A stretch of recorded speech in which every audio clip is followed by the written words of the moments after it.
বগুড়ার ধুনটে উপজেলা নির্বাচনে সাবেক এমপি পুত্র প্রকৌশলী আসিফ ইকবাল সনি ভাই উপজেলা চেয়ারম্যান হিসেবে নির্বাচিত হয়েছেন। তাকে অবশ্যই অভিনন্দন জানাই।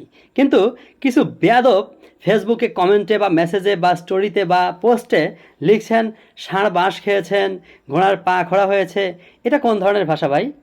আপনার যদি এতই কনফিডেন্স থাকে, যাদের সাহস ছিল তারা কিন্তু ভোটের পূর্বেই আমার সামনে বলেছেন যে সোহাগ ভাই, আপনার মামা তো গোহারা হারছে।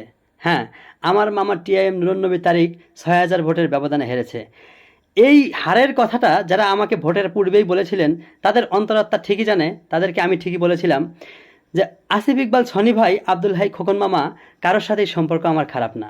যদি তারা কেউ জিতেও যায়, আমার মামা কিন্তু উপজেলা আওয়ামী লীগের সভাপতি ছিল এবং সভাপতিই থাকবে। তার চেয়ার কিন্তু যাবে না। আর চেয়ারম্যান হিসেবে সনি ভাই আসুক আর খোকন মামা আসুক, অবশ্যই তার সঙ্গে আমার সুসম্পর্ক আছে, সুসম্পর্ক বজায় থাকবে।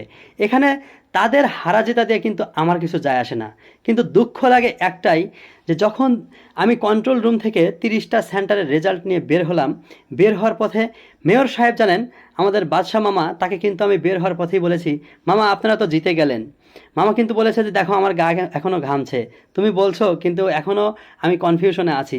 কেননা যে এখনও তো রেজাল্ট ফাইনাল ঘোষণা হয় নাই, মোটামুটি সমান সমান রেজাল্ট আছে। এরপরে গেটে যখন বের হলাম, তখন সনি ভাইয়ের কিছু কর্মীবৃন্দ ছিল, তাদেরকে বললাম যে 30টা সেন্টারের রেজাল্টে সনি ভাই প্রায় 1,000 ভোটে এগিয়ে আছে। তার মধ্যে থেকে একজন আমাকে বলল, হ্যাঁ আপনাদের দোয়ায় সনি ভাই এগিয়ে আছে। অথচ সনি ভাইয়ের কাছে গিয়ে কীভাবে মিথ্যা অপপ্রচার করা হলো, যে শখ গিয়ে ফিরে বাইরে নাকি আমি বলেছি যে এখনও ঘোড়া মার্কায় 1,000 ভোটে এগিয়ে আছে, এজন্য নাকি সব সাংবাদিক এবং সবার মন খারাপ। বাইরে ভাই, চামচামি করবেন তো করেন, মিথ্যাচারের কি দরকার? সনি ভাই কিন্তু ঠিকই জানে সোহাগ কী জিনিস।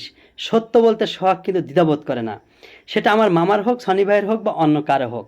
আর আপনারা চামচামি ছেড়ে একটু সৎ পথে আসেন, সত্য কথা বলেন, ন্যায়ের পক্ষে থাকেন। আপনাদের কাছে এটাই চাওয়া পাওয়া।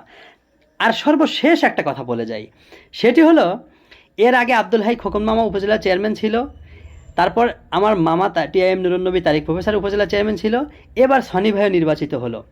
সবাই যেহেতু একবার করে উপজেলা চেয়ারম্যান হয়েছে, ইনশাল্লাহ আগামীতে যদি এই 3জন ক্যান্ডিডেট থাকে, তো একবার করে এই উপজেলা নির্বাচনের ক্ষমতা অতিবাহিত করার পর বোঝা যাবে আগামী নির্বাচনে এই 3জন ক্যান্ডিডেট হলে কার কতটুকু গ্রহণযোগ্যতা জনগণের কাছে থাকে।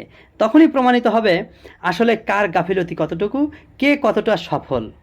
সনি ভাই নির্বাচিত হয়েছে, অবশ্যই তাকে সাধুবাদ জানাই। তার কাছে আমাদের প্রত্যাশা অবশ্যই আপনাদের মতো চামচা দূর করবে, এবং সর্বোপরি তার কাছে যেটা আমাদের চাওয়া সেটা হলো মাদক মুক্ত ধুনট গড়বে। মাথায় রাখবেন কথাটা। আর আমার যদি ভুল হয়ে থাকে তাহলে সেটাও কমেন্ট বক্সে ধরিয়ে দিয়ে যাবেন।